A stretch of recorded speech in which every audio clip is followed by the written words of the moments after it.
Soldier লুকে হাজির শাকিব খান আর থাকছে সোলজার সিনেমায় শাকিব খানের বিপরীতে তিশা।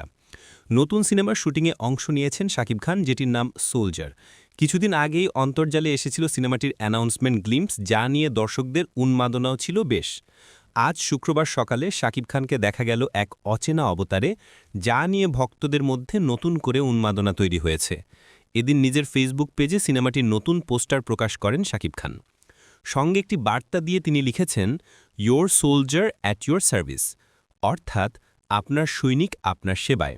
সেই পোস্টারে শাকিবকে দেখা গেছে একজন রহস্যময়ী দৃঢ়চেতা পুরুষ হিসেবে।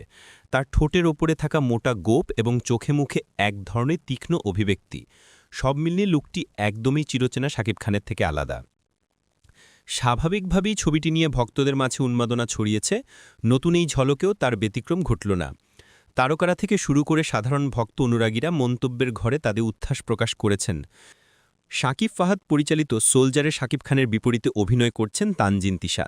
এছাড়াও রয়েছেন তারিক আনাম খান, তৌকির আহমেদ, এবিএম সুমন, জান্নাতুল ফেরদৌস ঐশী, রাকিন আফসার প্রমুখ।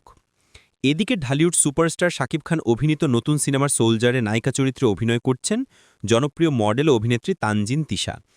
এটিই তার প্রথম চলচ্চিত্র, অর্থাৎ বড় পর্দায় অভিষেক হচ্ছে এই গ্ল্যামারাস অভিনেত্রীর। এতদিন ধরেই গুঞ্জন চলছিল তানজিন তিশা সিনেমায় আসছেন। অবশেষে সেটি বাস্তব হল সোলজার সিনেমার মাধ্যমে। সিনেমাটি নির্মাণ করছেন সাকিব ফাহাদ। তিনি গণমাধ্যমকে জানিয়েছেন, তিশা এরই মধ্যে সিনেমাটির শুটিং শুরু করেছেন। আগামীকাল শনিবার ১১ অক্টোবর থেকে শাকিব খানের শুটিং করবেন অভিনেত্রী। সোলজার একটি দেশপ্রেম নির্ভর গল্প নিয়ে নির্মিত হচ্ছে। পরিচালক জানিয়েছেন, সবকিছু ঠিক থাকলে চলতি বছরের শেষ দিকে অথবা আগামী বছরের শুরুতে ২ ঈদ ছাড়া সিনেমাটি মুক্তি পেতে পারে। বিনোদনের সব খবর সবার আগে পেতে আজই চ্যানেলে সাবস্ক্রাইবটি করুন।